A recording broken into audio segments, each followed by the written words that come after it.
Hello guys, magandang buhay po muli sa inyong lahat. Ito na naman at muli na naman tayo nagkita-kita. Dahil nga wala akong pasok ngayong araw na to, ay napag-desisyon akong ito ay gagawa na natin ng kisame. Maraming salamat sa mga nag-sponsor sa akin. Hindi ko na kayo babanggitin lahat at napakarami ninyo nagbigay ng tulong kahit pa konti-konti through GCash. Ito at makakabili ako ng materyales. Ito nga, kinumpute ko na ang bibilin kong materyales. Ayan na, 5 pieces na metal paring, wall angle, carrying channel, and plywood na aabutin lang siya na nasa 2,000 plus. Ang munting tulong ninyo ay malaking bagay po para sa akin at ako lubos-lubos na nagpapasalamat sa inyo. Ito po ay tatalangin kong malaking blessing. Bali, sasabay na po natin itong divider. Bali, ito na ang gagamitin natin na plywood. Saka na lang tayo magdo-double walling kapag may budget na uli. Tara na, tayo mamili na ng materyales. At ito na nga po guys, at dumating na po ang ating materyales. Bali, 3 pirasong plywood yan na gagamitin natin pang kisame. At mga metal paring. At ito na nga guys, ito pa rin, kasama ko pa rin ang papa ng aking misis na laging to the rescue. Kasalukuyan namin diyang inililibel ang pagkakabitan ng wall angle para ang ating kisame ay maging pantay. Ito pala ang wall angle guys, ito yung pagpapatungan natin ng metal paring. Ang ginawa ko pala dito guys, binarinahan ko muna yung wall angle diretso sa pader. Then, pagkabare na pinasakan ko siya ng kahoy and tsaka ko siya ipinako ng concrete nail na D1. Subok na to, mas matibay kaysa sa screw na lalagyan mo ng torque screw. At ito na, pinuputol-putol ko na yung metal paring gamit lamang ang gunting ng yero. Malambot lang ito kaya madali lang gawin. At pagkatapos niyan, ibinabarena ko na siya. Kailangan sakto sa guhit na, kailangan naguhitan na kung saan mo siya ibabarena kasi mamaya yung plywood hindi magsakto. Kagaya nito, sinusukat ko kung saan ko ba siya dapat ibarena para yung ating plywood ay saktuhan.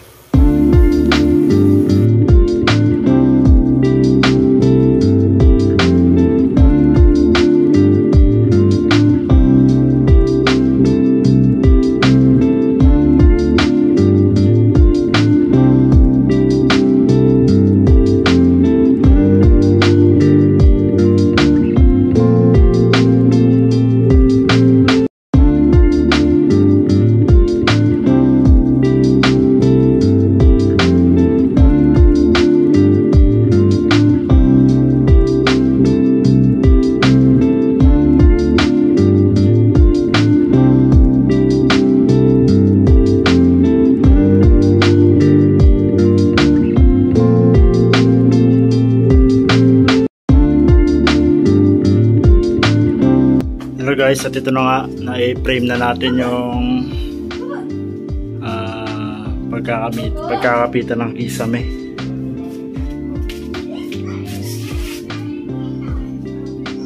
Balang ginamit namin pampatibay, panghawak sa para hindi lumundo, alambre na lang.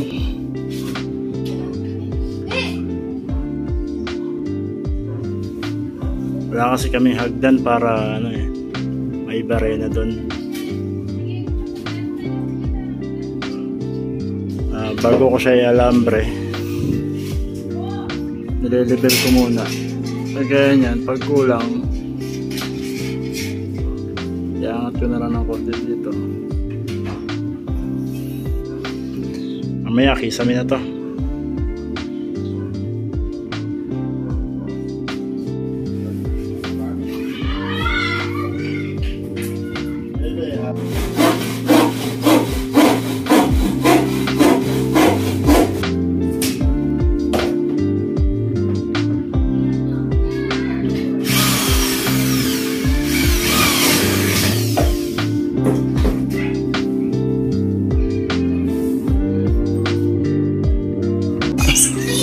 Tatayo yan eh.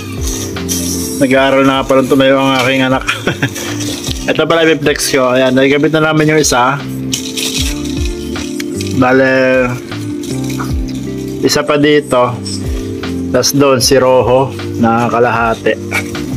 Tapos papadiran na ng plywood din lang. At ito po pala ang aming day 2.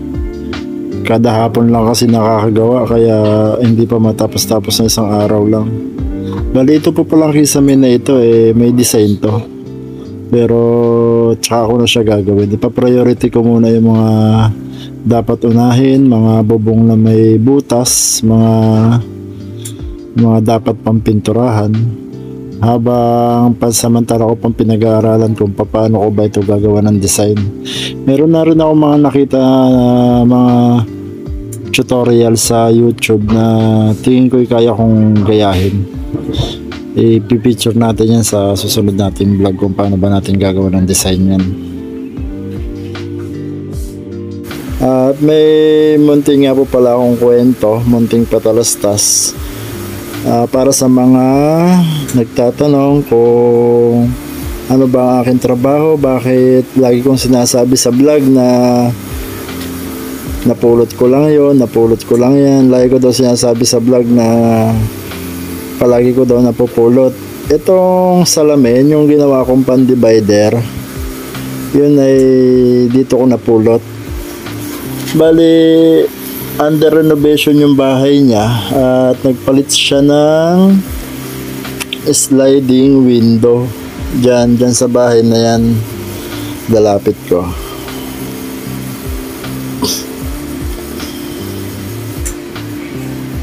Ayan guys, dito under renovation yung bahay na yan at dyan galing yung sliding window na aking ginawang pan-divider.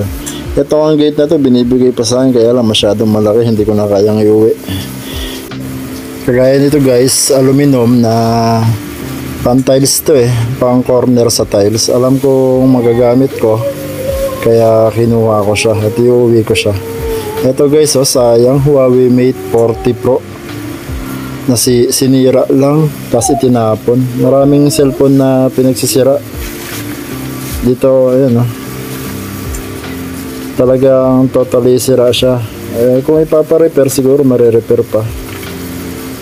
Yung Huawei Mate 40 Pro sinerch ko, kulang-kulang 50 mil. Tinry ko siya i-charge, nag-vibrate lang, then wala, hindi na siya nabuhay. Sayang. Yan guys, yan ang kagandahan dito sa trabaho ko. Marami ako nakukuhang mga gamit at kapag aking kailangan ay iniuwi ko. Yung mga TV nga, mga electric fan, mga karamihan kong gamit dito galing lang dito sa Ayala Alabang Village. Ako ay isang garbage collector dito, isa akong truck driver. At yung mga inilalabas nila na kakailanganin ko ay iniuwi ko. Papasilip ko pala sa inyo kung anong itsura ng dala kong truck. Ito guys, ang aking hawak na unit na 10-wheeler truck compactor. Bali, ang hinahakot namin dito sa Ayala ay dahon. Segregated ang basura dito, kanya-kanya kaming nakatoka. Merong kumukuha ng recycle, merong kumukuha ng wet, yung kanin baboy, at ang nakatoka sa amin ay itong dahon. Medyo mabigat ang trabaho namin dito, lalo na kapag nagputol sila ng mga tinik, yung mga bugambilya. Mahirap kuhain, lalo pag hindi nila inaayos.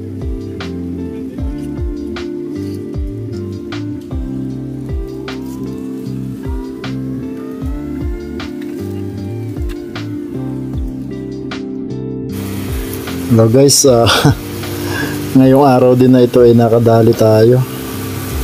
Bali, nahagip ko yung puno ng sanga, itong sanga ng mangga. Tumama sa aking truck. at bumagsak.